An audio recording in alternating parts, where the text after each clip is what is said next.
Talk about the Strokes.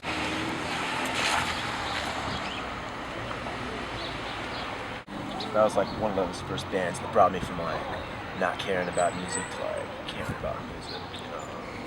The first one I heard was their second album, Room on Fire, because I would stay home on Friday nights and watch MTV2 Rock Countdown, and I saw the Reptilia video, and I was like, oh, that's really nice.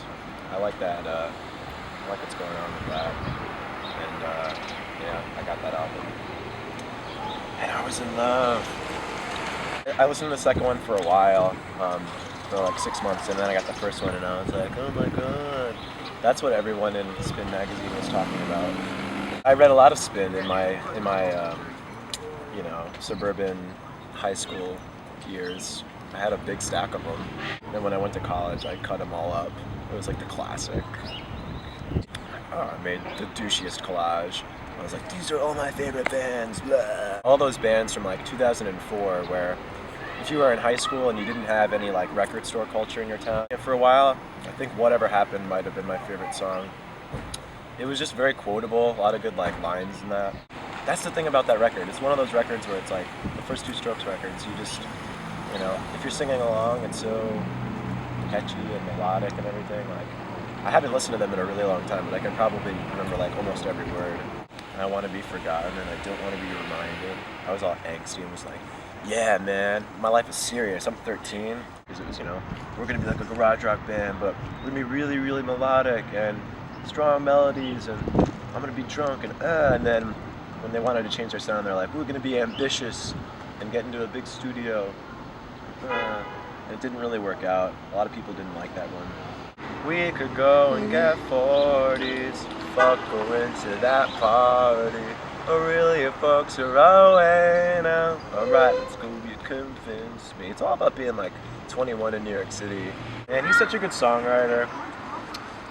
I heard he's just like, kind of like washed up. He's kind of like a fat cokehead now. He's like a wild boar sort of. He's just really dirty and like always just woke up from like some coke binge. I love him though.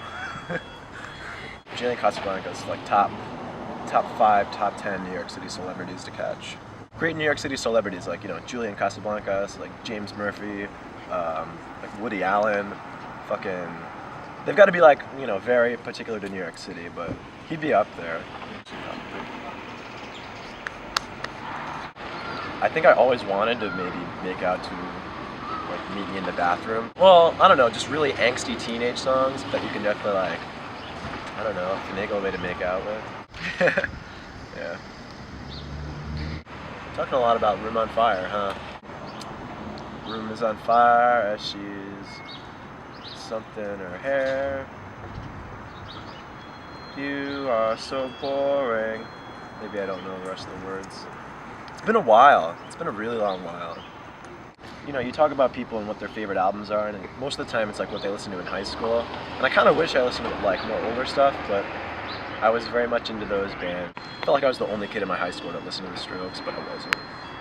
They're just that high school band for me. They'll always be number 1 or number 2, I think. Like if I was in a good mood, I'd listen to the Strokes, but if I wanted to be a sad bastard, I'd listen to Interpol. So there was a really good mix of both of them. I would do that a lot.